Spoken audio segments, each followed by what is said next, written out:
l'exemple type de la gabegie. C'est une des raisons de ma candidature. En effet, ma candidature peut paraître à certains surprenante, puisque j'ai atteint l'âge où il paraît normal que les femmes et les hommes prennent leur retraite. Or, il se trouve que non seulement je ne l'ai pas prise, puisque j'exerce encore mon métier d'avocat, et en plus de cela, non seulement je suis encore avocat, mais le loup sort du bois et vient annoncer son retour aux affaires. Alors pourquoi?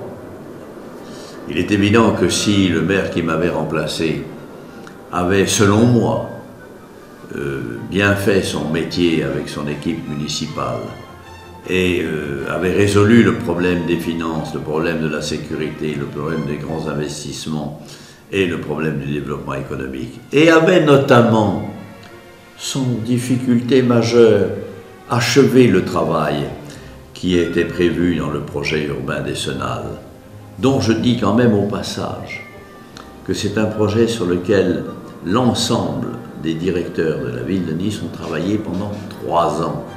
Ce n'est pas le projet de Perra. Perra a demandé ce projet, mais ce n'est pas lui qui l'a fait. Ce sont les services qui l'ont fait. Et ils l'ont fait en considérant qu'il fallait, pour que la ville de Nice puisse s'épanouir complètement, entre 2000 et 2010, réaliser 68 projets pour 6 milliards 300 et quelques millions de francs. Nous en avons, pendant le temps où nous avons été aux affaires, résolu les 2 tiers.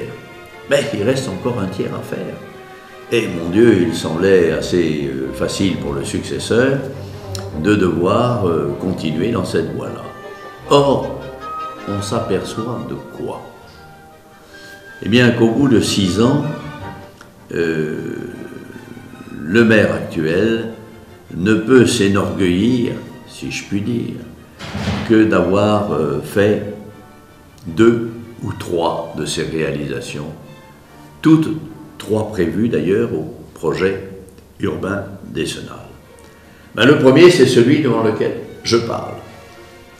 Il a effectivement, il m'a empêché de faire ce grand stade à la fin de mon 2e mandat, pour le reprendre à son compte et le réaliser afin de pouvoir s'enorgueillir de cette réalisation, sauf que elle a été faite au même endroit que là où je l'avais décidé, sur le terrain que nous avions acheté, dans la contenance que nous avions prévue, et assez dans la forme aussi et l'architecture, mais 4 fois plus cher, 3 fois et demi plus cher que le prix auquel je m'étais attaché à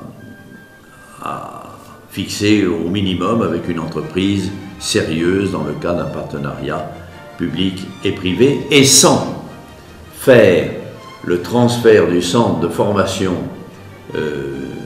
du football, qui est toujours au stade de Charles Herrmann dont il n'a pas bougé, et sans faire le terrain d'entraînement des professionnels, rappelons ici que l'équipe de l'OGC Nice est en division 1, c'est-à-dire la nationale, et qu'il faudra lui faire, en plus du prix dont j'ai dit qu'il était déjà 3 fois et demi supérieur à celui que nous avions prévu, il faudra le faire augmentant d'ailleurs ce prix-là. Première raison de dire, vous n'avez pas été compétent dans ce domaine-là, il faut qu'il y ait quelqu'un qui prenne votre place.